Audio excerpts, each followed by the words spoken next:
Hello and welcome to the FocusHoops WNBA Show. My name is Darren Paul, and tonight we are going to review the first round WNBA action. That's right, the playoffs are here. They are live. They are happening tonight.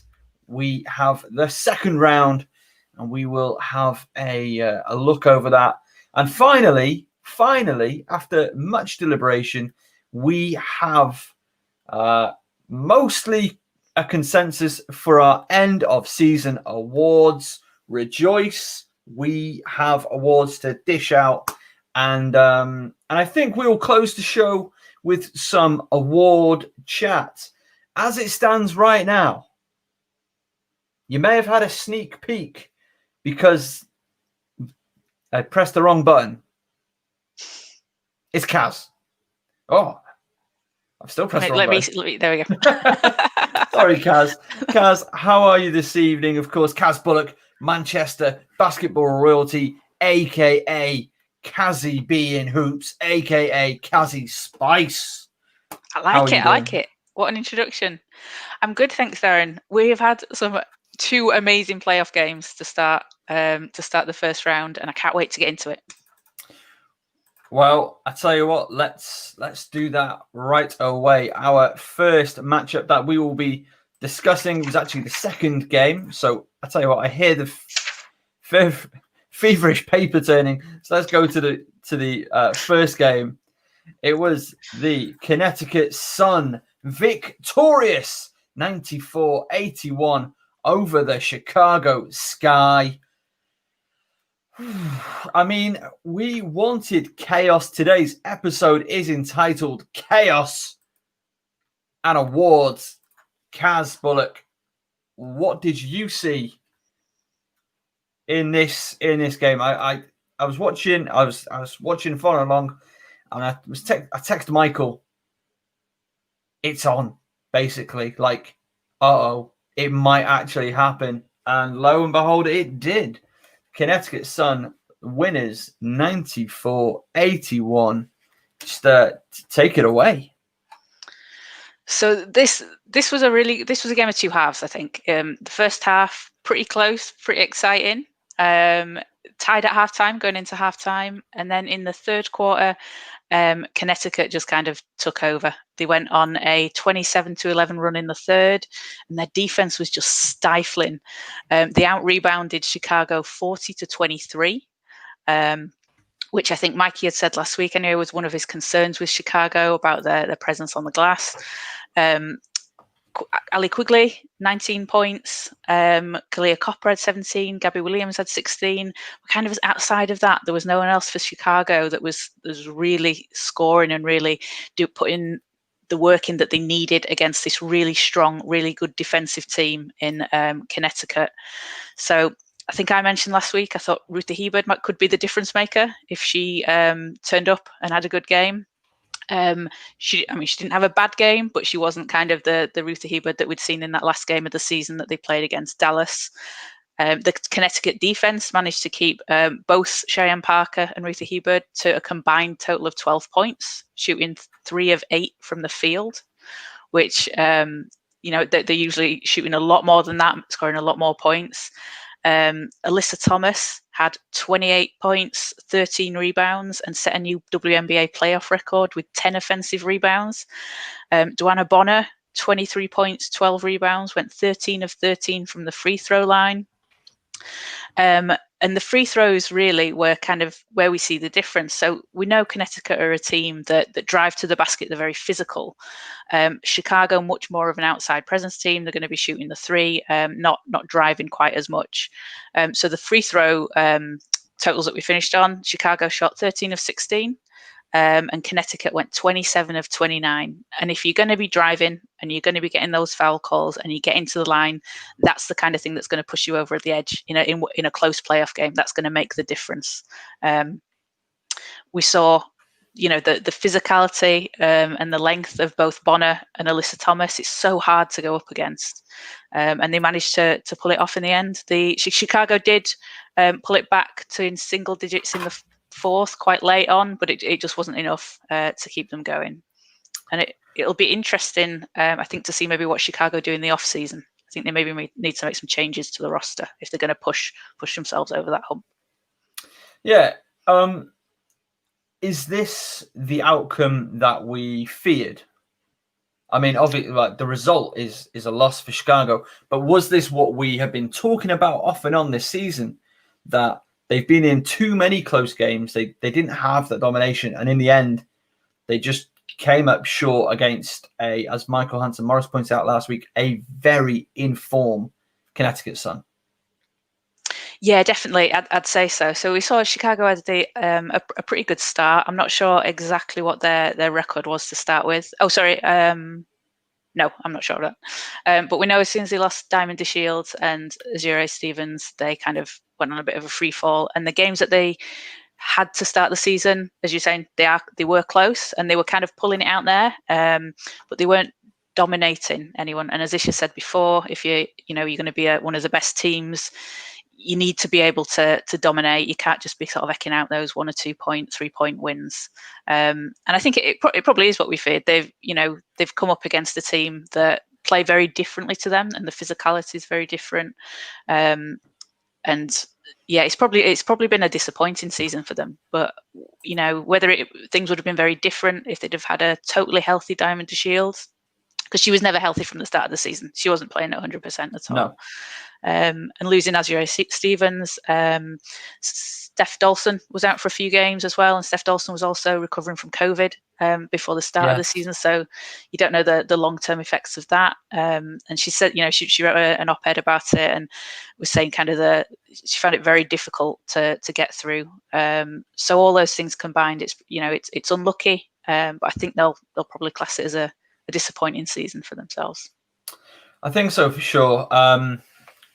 I've said it before, in the preseason, they had very high hopes, very high ambitions for this season. They felt that they had unfinished business, and I fear that they're going to go into next year with even more unfinished business. You said it. You said that you think that this you wonder what they're going to do over the offseason. Is this the end of their window? Did they even have a window, in your opinion? Let's start with that. Was there ever, for you, a realistic opportunity for them to make that next step and become a championship caliber team? This season, yes. If they hadn't had the injuries, I do think that their health would have pushed them into that upper echelon of the teams that we were talking about. But do you go into next season with, hopefully a fully healthy Diamond and everyone else? But do you maybe think, well, without the two players, we didn't do great. We got into the playoffs, but we obviously had quite a poor run. Do you maybe need to think, I need to add someone to that in order to push us up a bit more? Because Vandersloot and Quigley, as amazing as they are, how many years are they going to have left playing? The veterans, they've played a long time. They're obviously, when Courtney Vandersloot's setting assist records, she's breaking her own records game by game at this point. Yeah. And Quigley, on a night, she's getting you 15, 16, 17 points a game. But there does need to be some sort of, I guess, plan for the future there. And I think, Ruthie Hebert is going to be a great player. She's developing. It's a rookie season, isn't it? She was one of the great players at Oregon. And she will develop into a great player, but you can't expect in the first and second year that she's going to be that presence inside that you need immediately. So maybe it's time to get someone else in. Maybe look at the inside presence and sign someone that might be available. I think maybe that's where they need a little bit of a change and a bit stronger there. So I think towards the end of the season, we will have a longer chat looking at what we think about teams over the off-season. But my question for you now is, what is the Suns' ceiling?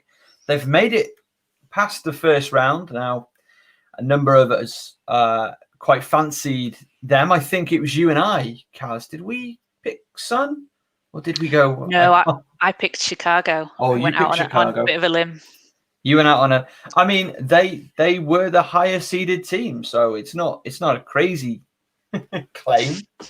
Not a crazy win. It looks it now. What's their ceiling?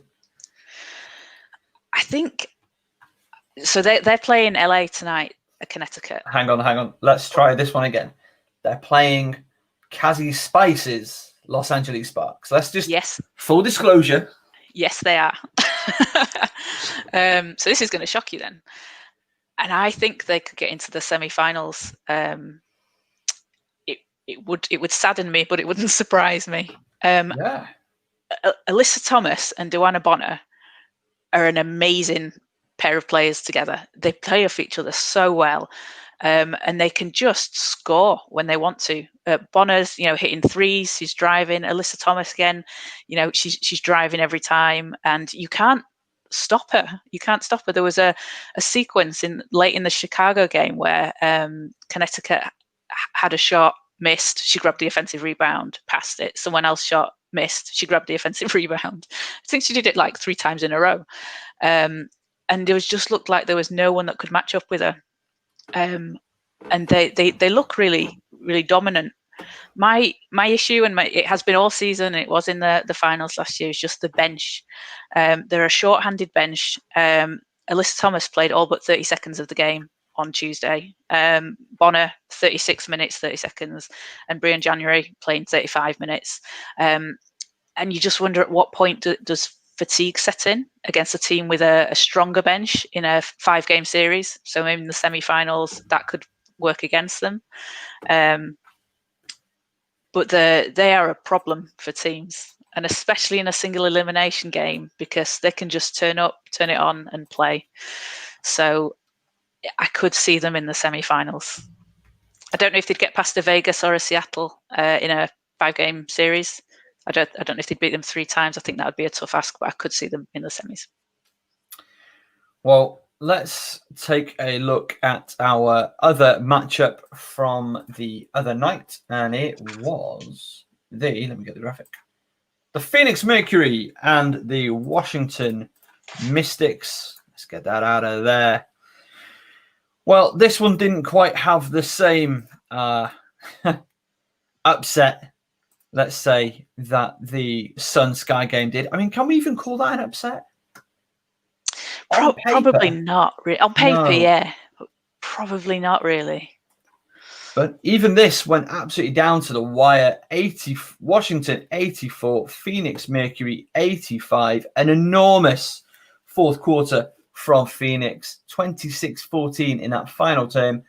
And that's what got them over the line. Absolutely ridiculous. And again, Kaz, just quickly talk us through some of the key points of this particular game. This game was amazing. This was amazing. Mikey in the group chat said this game was an all-time classic, and he absolutely wasn't wrong at all. So Washington open. So we saw Washington get into the playoffs on Sunday, last game of the season, get themselves into the playoffs after a terrible season in August, after losing 12 games, get into the last playoff spot. So at the end of the first, Washington are leading 25-16, which probably, not too many people expected there. They're leading 46-34 at halftime, up 12 going into the fourth quarter. And then Phoenix become the Phoenix Mercury that we know. And they go on a 17-0 run in 5 minutes in the fourth quarter, which completely turns things around. And they have a 5-point lead at that point. Washington try and answer. Mieseman gets a steal and a layup, caps off a 5-point run. A 5-0 run there. So Washington are up 83-82. We've got 38 seconds left. Then Maisha Hines-Allen takes a charge from Skylar Diggins-Smith, which was Phoenix's 3rd straight turnover in that stretch. Washington inbound the ball. Lilani Mitchell shoots it, misses, but Kiera Leslie gets the offensive rebound. Back out to Mitchell, who's fouled. 5.8 seconds left and 2 free throws. So she misses the first one and hits the second one to give Washington a 2-point lead. And then we get Phoenix timeout, Diana Taurasi time, 5.8 seconds. Diana Taurasi inbounds the basketball to Skylar Diggins-Smith, who goes to drive, doesn't take the shot, heaves a cross-court pass over to Shea Peddy. Oh, Shea, as Ish has told us all season, watch out for Shea Petty. Yeah. Fakes the shot. Lilani Mitchell comes flying towards her, and she just calmly shoots it. Buzzer goes and drains the 3-pointer to get Phoenix into the next round. It was incredible. My neighbors could just hear me shouting "What?" at the TV at 6:30 in the morning. So it was an incredible. That the last minute or so of that game was absolutely fantastic. And what I found really interesting was the TV timeout. It went to the Phoenix huddle, and you could hear what Sandy Brondello was drawing up on the play. And the play that she was drawing up wasn't a shot for Shea Petty at all. She was saying, Taurasi inbounds it to Skylar Diggins-Smith. She wants her to drive into the lane, go for the shot. If it's not open, kick it back out to Taurasi, who'd be at the top. So this wasn't even the play they were doing. But Diggins-Smith could see. She could see Petty was open down on the baseline in the corner, and got it to her. And it was just incredible. And Holly Rowe was interviewing Shea after the game, saying, "Have you ever hit a game winner in your career?" And she was just saying, "No, I haven't." And that was just such a fantastic feeling. Yeah, said she's never hit a game winner. Wow. That was her first one. Because as we know from Ishmael Fontaine, and just from knowing a bit about Shea Petty, that woman is born to win. It's just what she does. Yeah. And she did it, and it was incredible. And let's not forget as well. So she was with Washington, and she was cut on the 17th of August. Picked up 2 days later by Phoenix. And only played like 7 or 8 games with Phoenix before this. And then she steps up on the biggest stage, and she does it. I think she'd made, I don't know the precise number. I think she'd shot about 4 of 30 from 3. In the season, she'd not had the best percentage point at that point, but she makes it when it's needed. And what a fantastic game, she was 1 of 3 before that shot in this game. What a player, what a moment, what a story for Shea Petty. And we enjoyed the Phoenix Mercury. They changed their name on Twitter to something like, basically it's Shea Petty. Yeah, like number 1 play on Sports Center as well. But rightly so. Rightly so. Yeah. Might be a Focus Hoops moment of the year, which is a category we've just invented. That's a great category.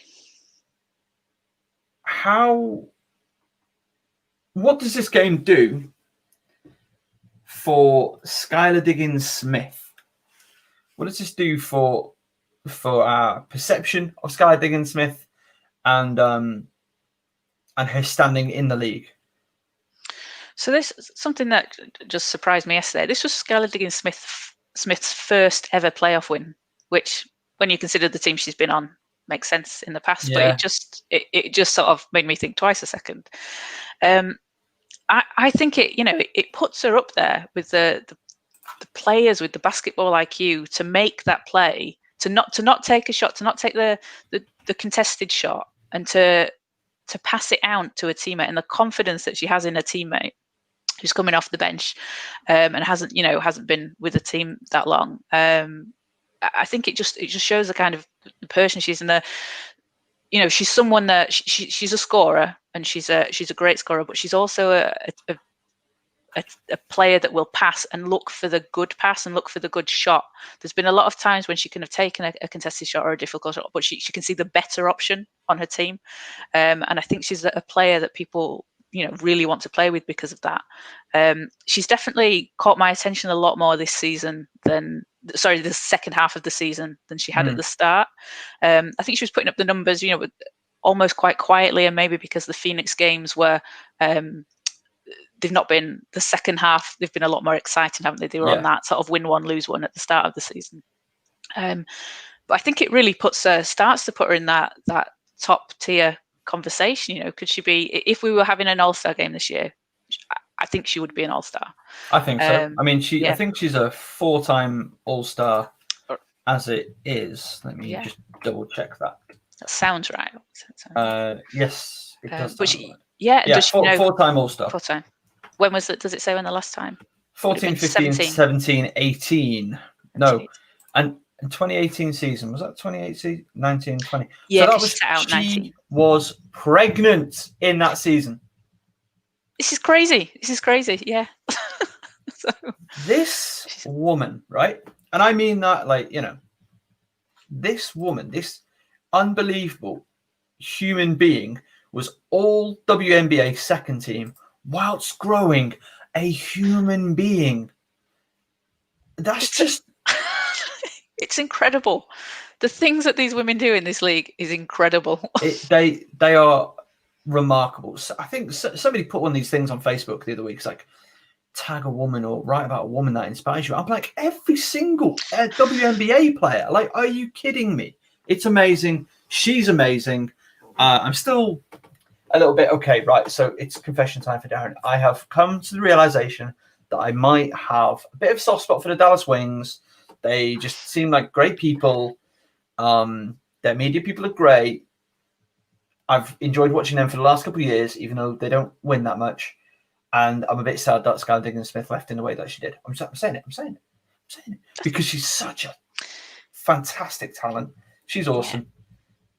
Yeah. And imagine her with Arike. And why would you say something? Why would you say something so hurtful? I'm going to drink a cup of tea on air for that. And Satu. Arike Satu and Skylar Diggins. And Katie Lou. Are you kidding me? Yeah. That would, what could have been? Well, actually, it couldn't have been because most of those players were acquired during that trade. Through the trade, yeah.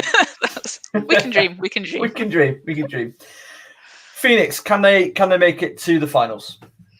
Can they make it to the finals? Who are they playing tonight? They are playing... They're playing Minnesota tonight. Yeah. With possibly Sylvia Fowles. I think, again, my concern with Phoenix is their short bench, but they don't seem bothered about it. So maybe no one else should be. No, very high minutes. Brianna Turner, 40 minutes. Kia Vaughn, 28-51. Diana Taurasi, 34-41. Skylar Diggins-Smith, 37-56. Shea Petty, 27 minutes. Yeah. What a superstar. Just whilst I remember, if you're watching this live, if you're watching this on catch up, firstly, thank you so much for joining us. And just as I say that, we have a comment. It's from Chester Donnelly. Chester says, "Yay, Arike." You're not wrong, Chester. You're not wrong. Get in touch with the show. We read all of the comments. And if you're getting them on air, we get them on air just like Chester did. So be like Chester and get in the chat. How far do you see Mercury going? How far do you see Connecticut going? Let us know. I don't think we need a deep dive investigation into Washington. It is what it is. You're missing some of the best players you're missing literally the best player in the league last year. You're missing Tina Charles, Stella Johnson, Ariel Powers. If they've got Jackie G, keep Jackie G. They should. Who had an absolute bomb from just inside half court at the end of the first quarter. It was just so deep. It was a ridiculous 3-pointer in front of Taurasi as well. So that's probably one of, she said Taurasi is one of her favorite players. So that must be a pretty cool moment for Jackie G. Jackie G. Let's have her back next year. I want to see more Jackie G in the WNBA. More Jackie G, more Shea Petty, more Arike Gumbawale, but I don't think that one's in doubt. Let's make it happen. So I don't think, like I say, we need a deep dive into Washington. It was what it was this season, and it'll be fine. And no WNBA coach, I don't think anybody is or has, nobody should be losing any kind of job or any kind of job security after this season. It's a goddamn miracle it happened. Exactly. I'm very glad it happened. It was a fantastic regular season, the most enjoyable I can remember. Roll on next year. That's all I say. And just to quickly top that off, sorry. Mike Tebow says he thinks they're going to be the best team in the league next year, Washington, with everyone back. So watch out. I mean, if you look at that box score from that game Tuesday now. Yeah. Just look at that roster. It's loaded. So yeah. Lolani Mitchell had 25 points on 5 of 7 threes. And she was expecting to be a kind of 8-point a game, 10-point a game player off the bench when she signed. Did a bit better than that. Emma Mieseman, 18 points, just 3 rebounds. Yeah, that's something I think she needs to work on. It's been a strange season for Emma Mieseman, which is a real shame.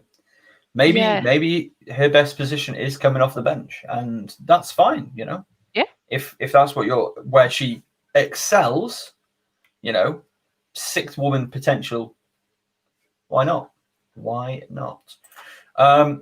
What am I doing?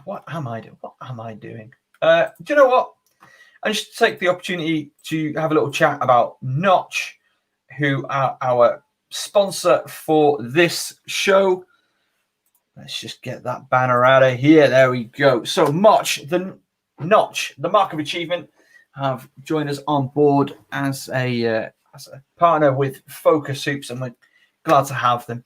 mynotch.co.uk/collections/basketball Notch collection is your place to go. We've got a link in the description if you are interested in checking out their products. I'm wearing my Notch bracelet right now, and get out of here. There we are. As I always do, I've still got to pick up a few more of those. And like I say, what is Notch? You see this beautiful bracelet, this really nice rope bracelet. You get yourself one of them and you see all these metal things with writing on them. They're called notches. They are worn to celebrate your achievement in sport, the mark of achievement. Did you make a career high in points? Get that on a notch. Get the amount of points on the notch, the assists, all of that. Currently, mine is a Couch to 5K graduate one with a llama on it because I like llamas. I think it's cool. So, customizable. Check it out. My Notch Collections Basketball Notch Collection. They're a great company. They've been an absolute joy to deal with as a customer. And that's why I'm really happy to be on board with them, because I'm a customer of theirs. I ordered the wrong size because I'm a bit of a numpty. They got straight on me on Instagram. Really quick conversation. They sent me this. I sent one back. Happy days. Check them out. Link in the description. So we are back with Kaz. Now, my phone has been blowing up during this time. I know yours has as well. We have some synergy, but not total synergy with the WNBA. They've just announced a couple of awards. And we're going to wait until we talk about our awards because we've got other things to talk about, mate. Oh, do you like that? Oh, we've touched on it already quite briefly, but Phoenix, Mercury, Minnesota Lynx tonight. First game, 7 p.m. Eastern. Who do we have going through? It's so hard to call this one. I was looking at the teams earlier, and they're so evenly matched. They tied the series this season 1-1. Both won a game each. The Minnesota in the game that Minnesota won, the "I'll meet you in the lobby" game from Taurasi. There was 47 fouls called in that game. 64 free throws between both of the teams. What is that about? It was crazy, and I don't know how many technicals that included. The key there, I think, Minnesota. So Minnesota won that one, and they held Taurasi to 3 of 12 shooting, 2 of 9 from 3. Now in the second game, the one that that Phoenix won, they did not do that, and Taurasi went off and went off from 3. Phoenix out-rebounded Minnesota in the second game, which they didn't in the first. And you look at the defensive rating. So Minnesota are 101.7, and Phoenix are 101.8. Their offensive rating, Phoenix 104.5 and Minnesota 106.7. They're so evenly matched. And again, I don't like to bet against Diana Taurasi in a single elimination game like I did last week. But I think if Minnesota gets Sylvia Fowles back, which it looks like she will be back today. She's been listed as questionable, but the reports seem to be suggesting she's playing. That could be the difference maker if she can come out and not have to have a game to kind of warm up into it, because she did only play 7 games at the start of the year, so she's not played, for 6 weeks-ish. If she can do that, and if she can come back and walk into how she was playing when she left, I think Minnesota will edge it. But I think if Fowles doesn't have a Sylvia Fowles game, I think Phoenix will take it. I think she'll be the difference maker in that. I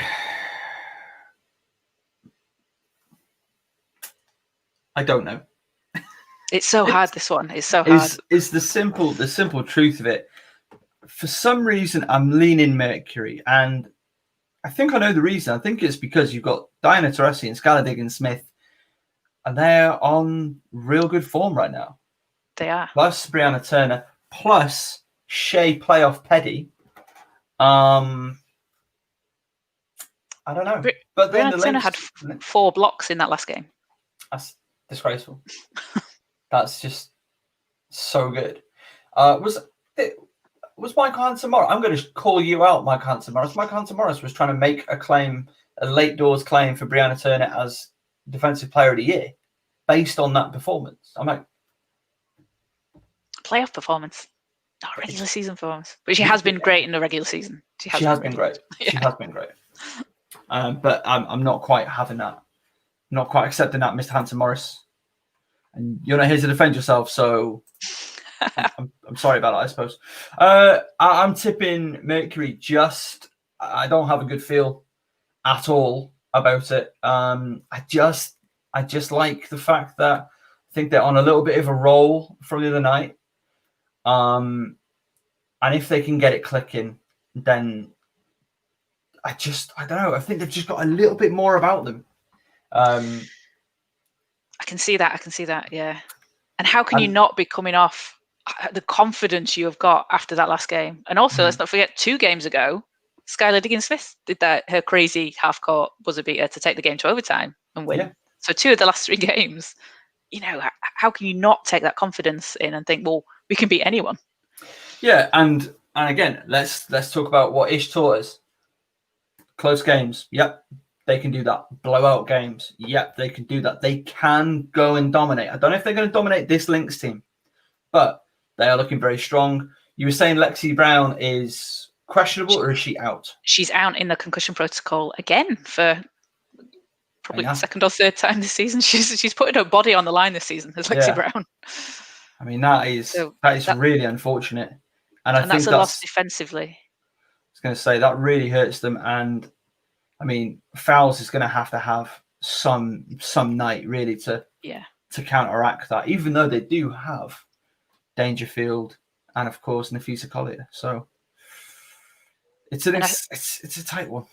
Yeah, and I'd like, obviously, Fowles might have been practicing, but to come straight into a game-ready situation after 5-6 weeks, it's a tough ask. She's a vet. She's done it, but it's a tough. She's not really played since like game 11, has she? She only played 7 games. Oh wow, is that? Yeah, but the games that she did play, so she got injured in the 7th, I think. So she's kind of just played 6. They were 5-1 with her and 9-7 without her. So I haven't looked at the schedule there. They could have had an easier schedule to start with, but she's her presence, maybe just even if she doesn't have a good game, her presence will be something that kind of boosts the team. But she needs to have a Sylvia Fowles game. Right, take off your purple-coloured spectacles. It's the Sun at Sparks. Where did the Sun finish? It must be the 7 versus 3 matchup.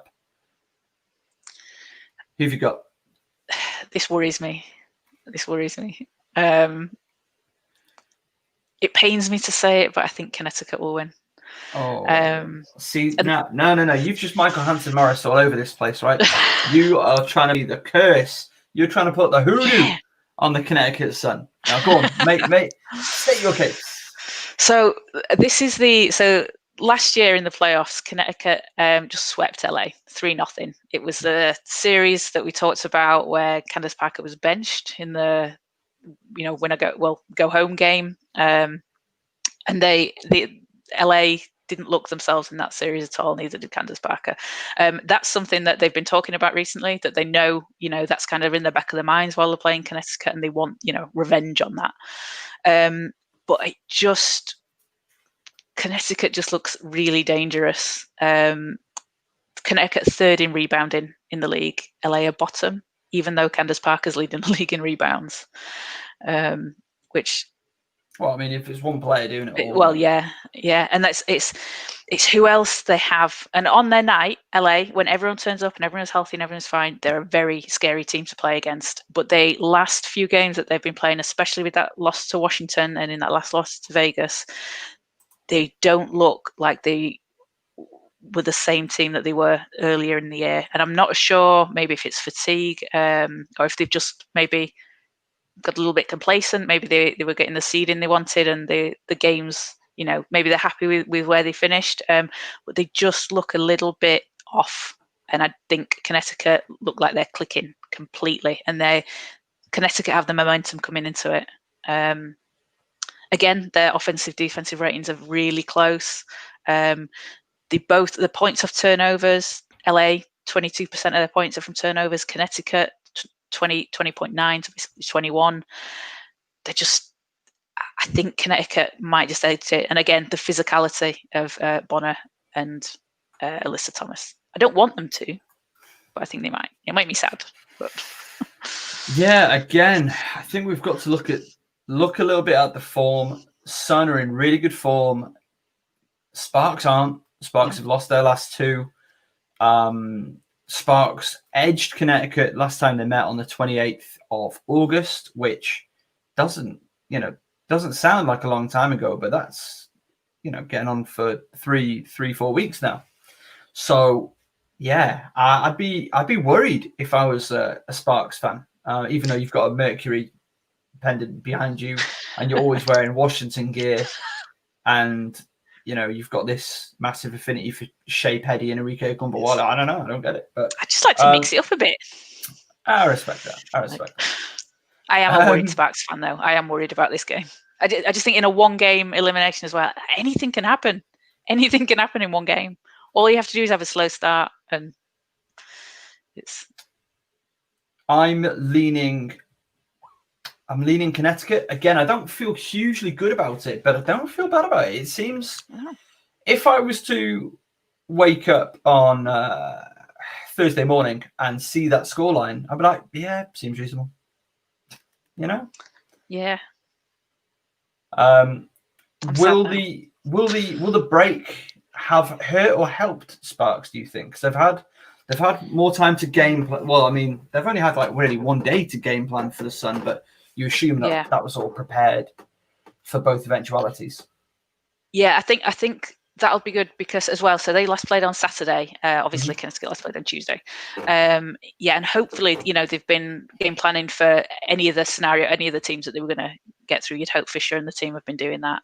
So hopefully, that should do it. And the rest, because this has been such a tough season. And if you think if one of the lowest seeds are going to get into semi-finals, they're going to have been playing every other day since they started. It's this break, this 5 days break, should be helpful for LA, but then maybe does it go against them having a little bit of a break because Connecticut are playing and they're like okay, just on to the next one.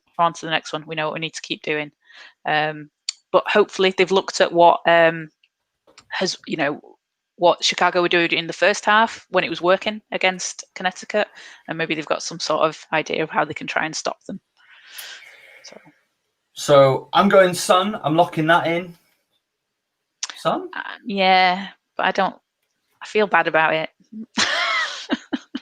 Very quickly, before we dive into the awards chat, saw somebody on Twitter. Sorry, let me just find who you were, because I vehemently it's Justin Carter, Just Carts on Twitter, big time WNBA guy. Definitely give him a follow. We do love a bit of Justin Carter, but this guy came out with a. Now he off the bat he goes, terrible idea. What about a two-legged final? Yeah, like the Champions League in football. Yeah, that'll be well. No, Justin. I cannot stress to you enough. No, join me, Kaz. No. Nope. Worst thing ever. It's so bad. I hate it. So, full context, if you're not aware, of course, we cover the British Basketball League in the United Kingdom, in Britain, and we have two-legged games, and it is absurd. It's so bad. Like, so basketball's a high-scoring sport, and having the point differential in your head at all times whilst you're reporting on a game, watching it as a fan, or commentating on it is just a pain in the chops. I'm not gonna lie to you, it's just a bad time, and you don't want that. Trust me, because 9 times out of 10, it's not a cool, exciting thing. It's just like, I mean, let's say the Leicester Riders, British team, absolutely dominant for the past X amount of years, on the most part, in playoffs especially. Let's say they blow a team out in the first game by 20. Well, what's the point in game 2? You're not going to tune in. Like, they're not about to lose a 20-point lead. You might as well just forget about it. Or, worst case scenario, they lose by 19. Will they still go through? Well, but that was such a wonderfully poised finals.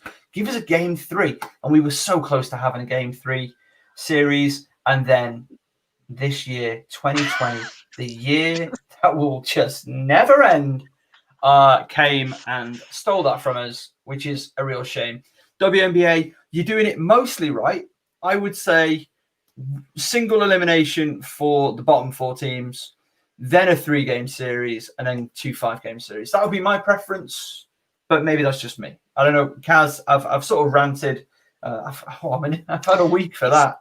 Carry on. It's just the worst. If you've got a team that's lost the first game by 20, then the second game it just starts with people just jacking up threes from everywhere because they have to try and get the point difference down. One of the worst games I've ever had the misfortune to watch is a 2-leg playoff in, I think, the Manchester Giants second season back, when they were playing at the Wright Robbins Centre. They were playing Sheffield. They lost the first game to Sheffield by a point. The second game, they're back in Sheffield. The game's tied. Game ends in the fourth quarter. You can't end a basketball game on a tied score. It's nonsense. It's the worst. It's just, it really sucks all the just basketball out of it. It doesn't work. There's been one really good 2-legged series that I can remember. It was London Lions, Worcester Wolves. Ishmael Fontaine and I were both at that game, living it up. And it went to overtime. It was tied after 2 legs, and it went to overtime. And that was cool. But is that like where... Just give me another 40 minutes. They're up, so Worcester are up 1 at the end of the second game, yet it goes to overtime because the score's tied. It's confusing as well. It's, in a word, rubbish. Yeah. No, we don't want that. Justin, please heed our warning. Please never mention this again, lest somebody think, "Oh, that is a good idea." No. Nope. Please, no. We do not have a lot of time. We've got just under 10 minutes remaining on this one, so let's get into it. Let us get into it now. Coach of the Year. We did not have consensus. We had a tie. As the editor.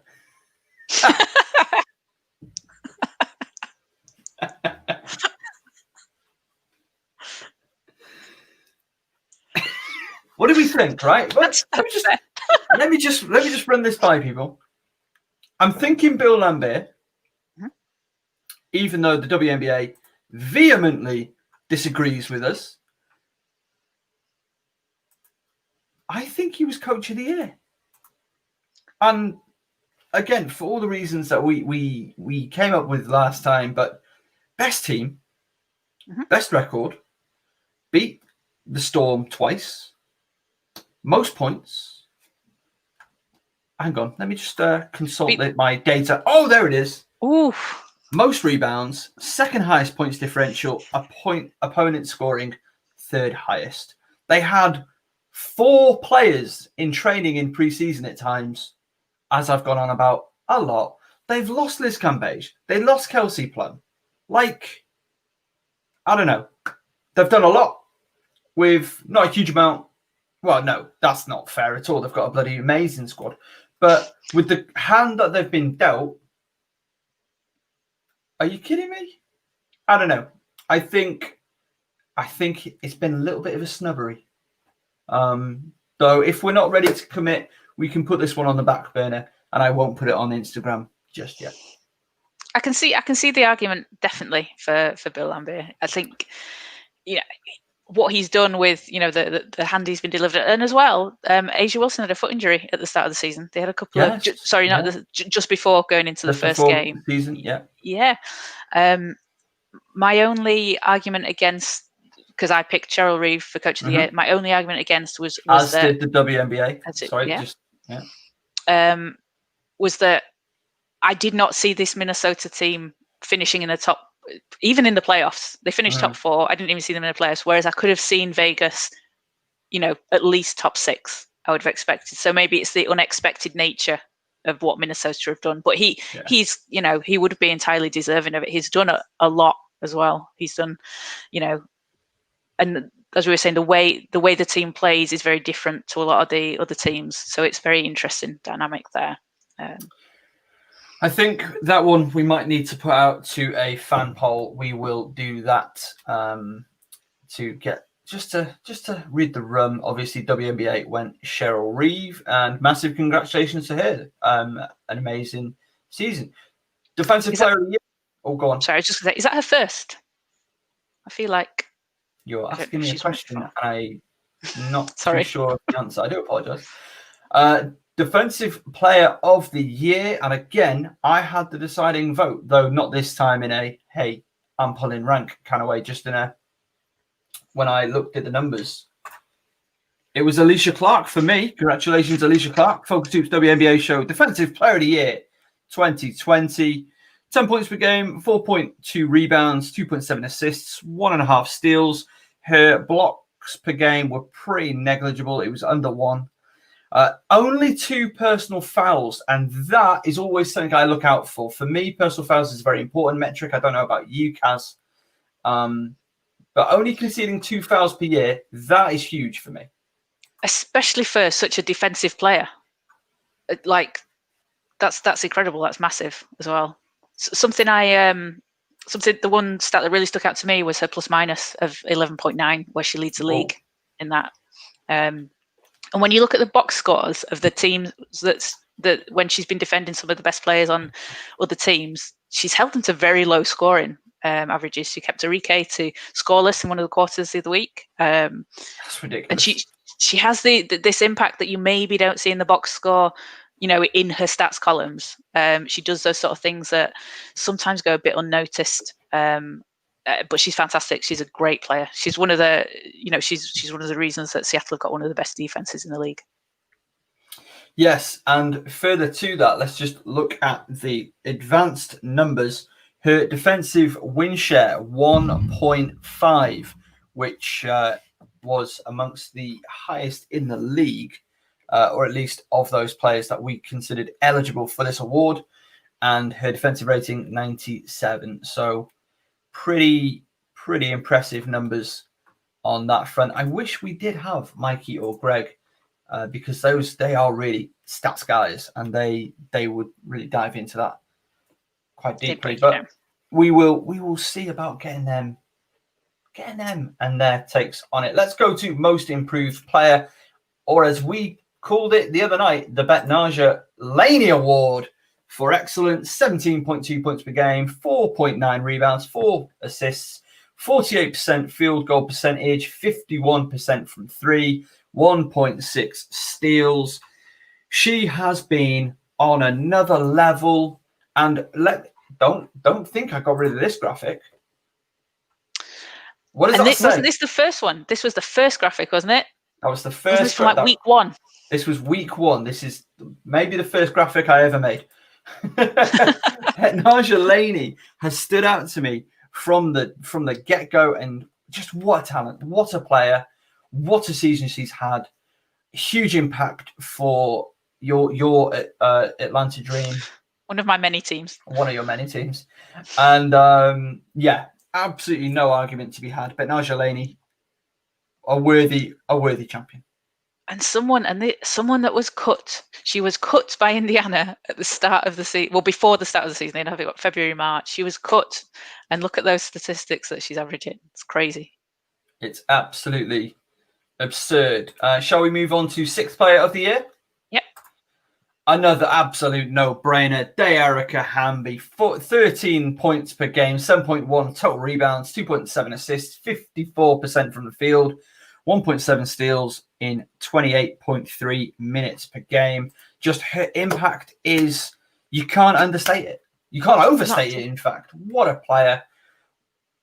A huge part of why this team is the best team in the WNBA regular season.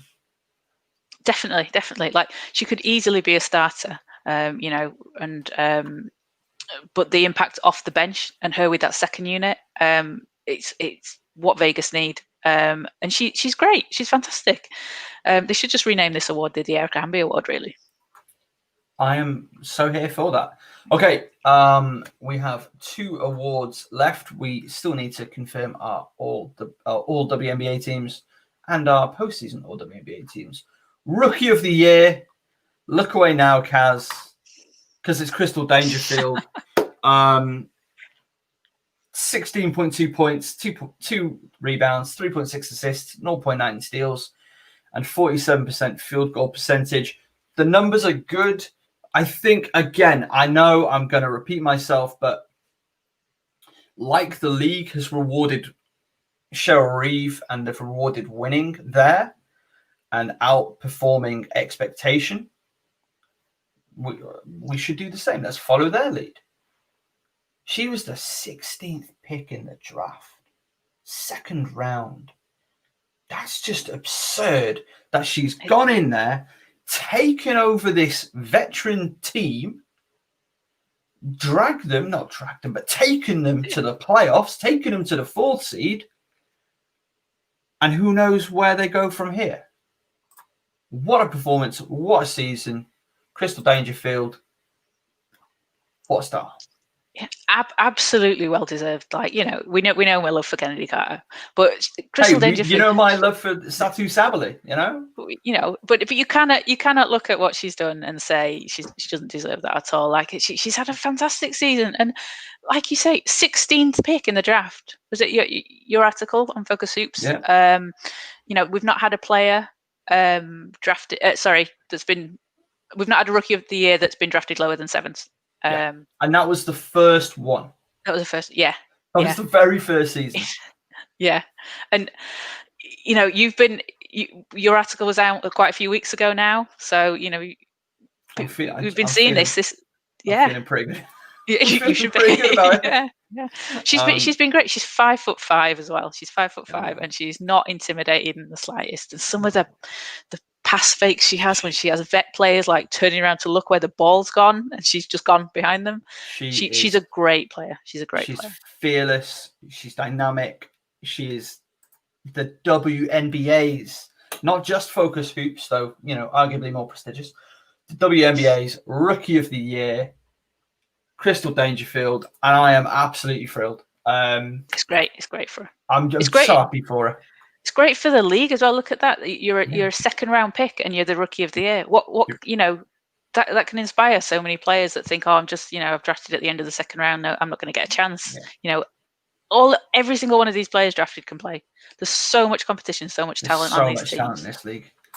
And finally, the MVP, A'ja Wilson, the best player on the best team. We have to reward that. And what a dominant season from Wilson. 20.5 points per game, 8.5 rebounds, 2 assists, 2 blocks, 1.2 steals, 48% from the field. Look, a lot of players have had a great season, okay? Courtney Vandersloot. I can't remember any other players' names. Stewart, of course, Brianna Stewart, Diana Taurasi, Skylar Diggins-Smith. These are players who have had really strong seasons. To be fair, I don't think DT was quite in the MVP conversation, but Betnijah Laney was. But come on, A'ja Wilson, there was only ever one choice. For me, personally, and I think when it was all said and done, after the 22 games were finished, it was the only choice anybody was going to make. Yeah, definitely. Like, her and Stuart, their numbers are so matched. They're so evenly matched. But as you say, Asia Wilson, best player on the best team. 2 blocks a game as well. And she just... that's big. And a steal. Yeah. And, the impact that she has on a team, she can have games where she's maybe having I don't like to call 20 points a quiet 20 points, but, it can be, sometimes free throws and things. And but she's out there doing everything. If she's not scoring, she's doing other things that make the team win. I want to just very quickly, this makes good coverage. Asia Wilson, I want to see her basketball reference because I want to know what her defensive win share is. Because I don't know. I need to know. I need to know. So her defensive rating, 94. Her defensive win share, 1.9. It's pretty good. When I said, am I completely ridiculous for thinking that she could be DPOY? I don't think that was so ridiculous. No. I don't think so. No. I think that looking once more at Asia Wilson's graphic season. Top it off with a finals MVP? Yes. Could she be? I like it. I could see that happening. We had a couple of comments from Chester Donnelly. Chester said, "Yay, Arike." We concur. Do you guys know Ovi Soko was on BBC 5 Live Radio today, plugging his book? Fantastic exposure for British basketball. Of course, Ovi Soko.